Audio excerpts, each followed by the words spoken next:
So hello friends, welcome है आपका हमारे चैनल पर। आज जो हम फिल्म एक्सप्लेन करने जा रहे हैं उसका नाम है जीपर्स क्रीपर्स 3।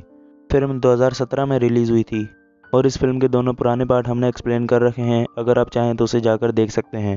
और इस फिल्म की टाइमलाइन पहले और दूसरे पार्ट के बीच में जो 3 दिन थे उधर सेट की गई है। तो चलें बिना कुछ ज़्यादा देरी किए इस फिल्म की एक्सप्लेनेशन को शुरू करते हैं। कहानी शुरू ठीक वहीं से होती है जहाँ पर पार्ट 1 ख़त्म हुआ था। टिशा के भाई डेरी को उठा ले जाता है, मार देता है। अगली सुबह तक कई सारे पुलिस वाले इस जगह पर पहुंचते हैं और देखते हैं कि क्रीपर का जो ट्रक है वो अभी तक स्टेशन के बाहर ही खड़ा है। में से एक पुलिस वाला ट्रक का दरवाज़ा खोलता है। ये देखता है कि उसके अंदर कई सारी डेड बॉडीज़ पड़ी थी। ये ट्रक ट्रैप से भरा हुआ था। जैसे ही एक ऑफिसर अपना सर अंदर डालता है, में से कुछ स्पाइक्स निकल कर आते हैं। इसमें उस ऑफिसर का हाथ कट जाता है। यहाँ पर शेरिफ डैन आते हैं। के साथ क्रीपर को मारने के लिए कुछ हंटर्स भी थे। असल में 23 साल पहले जब क्रीपर जागा था, डैन को क्रीपर के बारे में पता लगा था। ऑफिसर डेविस को भी क्रीपर के बारे में सब कुछ बताता है। ये क्रीचर 23 सालों में 23 दिन के लिए जागता है। ये भी कि क्रीपर काफ़ी चालाक है, अपने पीछे कोई सबूत नहीं छोड़ता। इस ट्रक को लेने भी वो ज़रूर आएगा। लेकिन तब तक इन्हें पता चलता है कि 2 ऑफिसर ट्रक को टो करके पुलिस कंपाउंड ले जाने के लिए निकल जाते हैं और क्रीपर उड़ता हुआ स्टो ट्रक पर आ जाता है और अपने ट्रक की जंजीर काट कर उसे छुड़ा ले जाता है। दोनों ऑफिसर क्रीपर को देखकर शॉक में थे। फिर थोड़ी देर बाद ही क्रीपर ऑफिसर पर अटैक करने आता है। ये ऑफिसर उस पर गोली चलाने का सोचती है, लेकिन क्रीपर उसे इशारा करके डरा देता है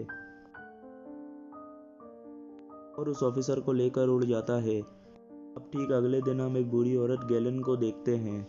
उसे अपने मरे हुए बेटे केनी का एक विजन आता है। उनको 23 साल पहले क्रीपर ने ही मार दिया था। मरने से पहले केनी को क्रीपर का एक कटा हुआ हाथ मिला था, जिसे केनी ने अपने फार्म के गार्डन में ही कहीं दफना दिया था। गैलन से कहता है कि वो क्रीपर का हाथ ढूंढकर उसे डिस्ट्रॉय कर दे। क्रीपर उस हाथ को लेने ज़रूर आएगा। गैलन और उसकी पोती एडिसन को भी मार देगा। ये लोग इतने गरीब थे कि इनके पास घोड़ों को घास खिलाने के भी पैसे नहीं थे। एडिसन जिस जगह चारा लेने जाती है, उसके मालिक का बेटा बडी एडिसन पर लट्टू है, तो वो उसे फ्री में घोड़े का चारा दे देता है। एडिसन उसके साथ चारे की डिलीवरी करने निकल पड़ती है। इधर डैन ने हंटर्स की टीम बुलाई थी। ये सभी लोग वो हैं कि किसी न किसी अपने को क्रीपर ने 23 साल पहले मारा था। फिर माइकल नाम का एक लड़का है, जिसकी आंखों के सामने क्रीपर ने उसके बाप को मारा था। अब माइकल उसी की मौत का बदला लेना चाहता था। वो क्रीपर को ख़त्म करने के लिए एक बड़ी सी मशीन गन भी लेकर आया था, जो कि 1 मिनट में 600 राउंड फायर कर सकती है। इसके बाद हम जंगल में 4 दोस्तों को देखते हैं। बाइक चलाने निकले थे और वहीं जंगल के बीच में इन्हें क्रीपर का ट्रक दिखाई देता है, जिसको ये छेड़ने लगते हैं। लड़का ट्रक की विंडो में पत्थर मारता है। पत्थर बाउंस होकर उसी के सर में लग जाता है। लड़का ट्रक को गीला कर देता है। आखिर में कर्क नाम का लड़का ट्रक का गेट खोलता है। उसमें पड़ी लाशें देखकर सभी डर जाते हैं। अभी स्पाइक वाले ट्रैप से मरते मरते बचता है। तभी ये सब यहाँ से भागने लगते हैं। तभी ट्रक में लगी एक पाइप में से एक स्पेयर शूट होता है, जो कि सीधा कर्क की टांग में जाकर लगता है। के दोस्त स्पेयर को टांग से निकालने की कोशिश करते हैं, लेकिन वो स्पेयर एक लोहे की तार से बंधा हुआ था, जो कि वापस ट्रक के अंदर जाने लगता है। अब कर्क का एक दोस्त डर कर वहाँ से भाग जाता है और बाकी दोस्त कर्क की हेल्प करने के लिए रुकते हैं। लेकिन तभी क्रीपर एक डेड बॉडी लेकर वापस आ जाता है। देखकर बाकी दोनों लड़के भी भागते हैं, लेकिन क्रीपर एक जैवलिन उठाकर निशाना लगाकर वो उन दोनों को एक ही बार में मार देता है। फिर वो देखता है कि किसी ने उसके ट्रक को गीला किया है। काम उसी लड़के ने किया था जो सबसे पहले यहाँ से भाग गया था। क्रीपर उधर से उड़ता हुआ निकलता है और उस लड़के को ढूंढकर मार देता है। इधर एडिसन की दादी गार्डन को खोदकर उस हाथ को बाहर निकाल लेती है, कि अभी भी हिल रहा था। एलन उसे पकड़ती है तो वो हाथ उनको हवा में उठा देता है। एलन को क्रीपर के बारे में बहुत कुछ पता चलता है। तरफ एडिसन और बडी एक प्लांटेशन फार्म में डिलीवरी करने पहुंचते हैं। देखते हैं कि वहां सभी वर्कर और ओनर गाड़ियों के नीचे छुपे हुए थे। ओनर उन दोनों को भी छुपे रहने का इशारा करता है, क्योंकि क्रीपर यहीं पर था। क्रीपर इन दोनों को देखकर इनके पास आता है। सूंघ के उसे पता चलता है कि एडिसन ज़्यादा डरी हुई है। वो एडिसन को अपने साथ उड़ा ले जाता है। बडी बस ये सोच रहा था कि फ्री चारा देने का कोई फ़ायदा नहीं हुआ, पर एडिसन को उसी सफ़ेद कपड़े में लपेट कर ट्रक में पटक देता है। दूसरा शिकार करने उड़ जाता है।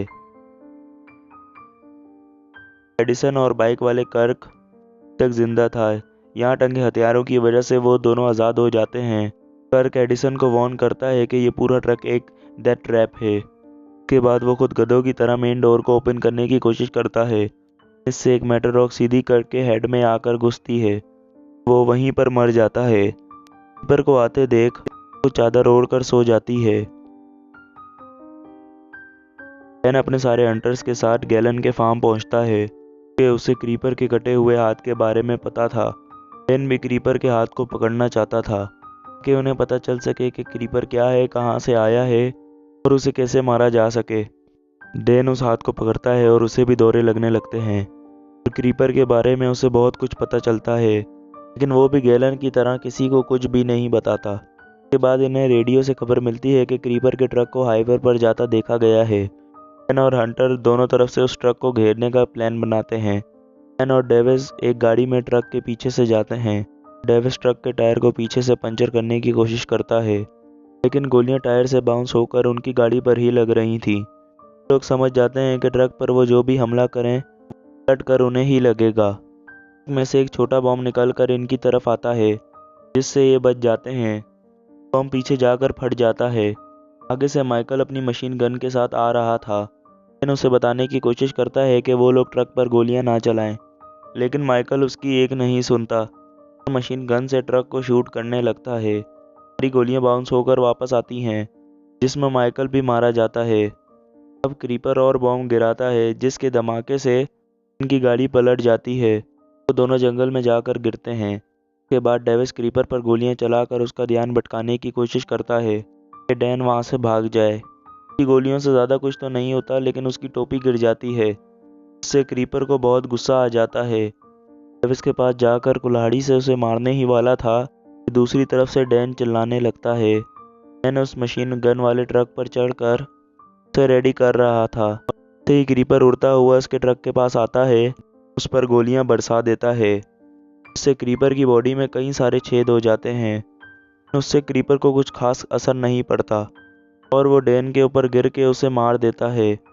और ये सब देखकर डेविस चुपचाप जंगल में भाग जाता है। क्रीपर जब वापस अपने ट्रक में आता है तो उसे किसी के जिंदा होने की खुशबू आती है और इससे एडिसन पकड़ी जाती है। पर एडिसन पर अटैक करने लगता है। एडिसन उसी ट्रैप को ट्रिगर कर देती है जिससे कर्क मरा था, और इस बार वो मेटल रॉड क्रीपर के सर में आकर घुस जाती है, जिससे उसकी एक आंख निकल जाती है। एडिसन ट्रक में से निकलकर भागने लगती है, पर उस पर जैवलिन फेंकने की कोशिश करता है, लेकिन एक आंख ना होने की वजह से उसका निशाना चूक जाता है। उसके बाद वो अपनी कुल्हाड़ी उठाकर एडिसन के पीछे भागने लगता है, लेकिन अचानक ही एक रैंडम ट्रक आकर क्रीपर को टक्कर मार देता है। एडिसन यहाँ से भाग निकलती है। फिर क्रीपर जब अपने ट्रक को लेकर एडिसन के फार्म में पहुंचता है, तब तक बडी एडिसन और उसकी दादी को लेकर जा चुका था। क्रीपर को अपना हाथ एक बोर्ड के ऊपर पड़ा मिलता है, पर लिखा था कि हम जानते हैं कि तुम क्या हो। क्रीपर अपने कटे हुए हाथ को फेंक देता है और गुस्से में चिल्लाने लगता है। बडी एडिसन को बाय बोलकर एक बास्केटबॉल मैच खेलने के लिए चला जाता है और उसे लेने के लिए एक हाई स्कूल बस आई होती है। हाँ, ये वही बस है जिस पर सेकंड पार्ट में क्रीपर ने अटैक किया था, लेकिन उस पार्ट में हमें बडी कहीं नहीं दिखा था।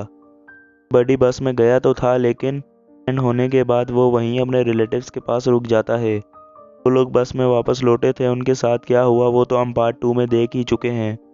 जैसे जैक ने हार्पून गन से क्रीपर की हालत ख़राब कर दी थी, फिर 23 सालों के बाद भी क्रीपर जैक के फार्म में टंगा हुआ है। जैक उसके वापस जागने के इंतज़ार में है। इसी टाइम हमें दूसरी तरफ कैमियो देखने को मिलता है बैन ट्रिशा का। खुद भी 23 सालों से क्रीपर के जागने का इंतज़ार कर रही है और वो कसम खाती है कि वो क्रीपर को मारकर अपने भाई की मौत का बदला ज़रूर लेगी। ये मूवी यहीं पर एंड हो जाती है।